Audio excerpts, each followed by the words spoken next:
दोस्तों, आजकल की दुनिया में हंसी भी महंगी पड़ सकती है। ये बात हमारे कॉमेडियन भाई कुणाल कामरा को बखूबी पता चल गई होगी, क्योंकि उनकी एक कॉमेडी ने तूफान मचा दिया है। और सामने हैं शिवसेना के टाइगर्स। मामला ये है कि कुणाल भाई ने महाराष्ट्र के डिप्टी सीएम एकनाथ शिंदे पर व्यंग्य कस दिया। बस फिर क्या था, शिवसेना भड़क गई, धमकियां मिली, स्टूडियो पर हमला हुआ, और तो और एक फोन कॉल भी वायरल हो गया जिसमें एक शिवसेना समर्थक कुणाल को धमका रहा है। लेकिन कहानी में ट्विस्ट है दोस्तों।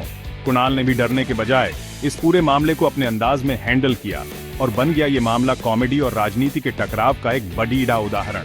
तो चलिए समझते हैं इस पूरे बवाल को और देखते हैं कि हंसी के पीछे छिपा है क्या सच।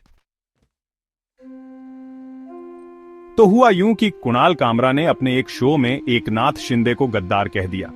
अब आप जानते ही हैं, राजनीति में किसी को गद्दार कहना लगभग युद्ध की घोषणा जैसा है। शिवसेना ने भी तुरंत मोर्चा संभाल लिया। उनके कार्यकर्ताओं ने कुणाल के स्टूडियो द हैबिटेट पर धावा बोल दिया। दीवारों पर नारे लिखे गए और तो और कुछ लोगों ने तो तोड़फोड़ भी की। इसके बाद एक ऑडियो क्लिप वायरल हुई जिसमें एक शिवसेना समर्थक कुणाल को धमकी दे रहा है। वो कह रहा है कि तुमने हमारे नेता को गाली दी है, अब अंजाम भुगतने के लिए तैयार रहो।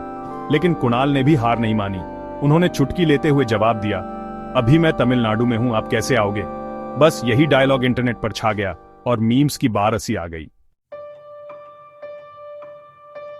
दोस्तों, इस वायरल ऑडियो ने आग में घी का काम किया।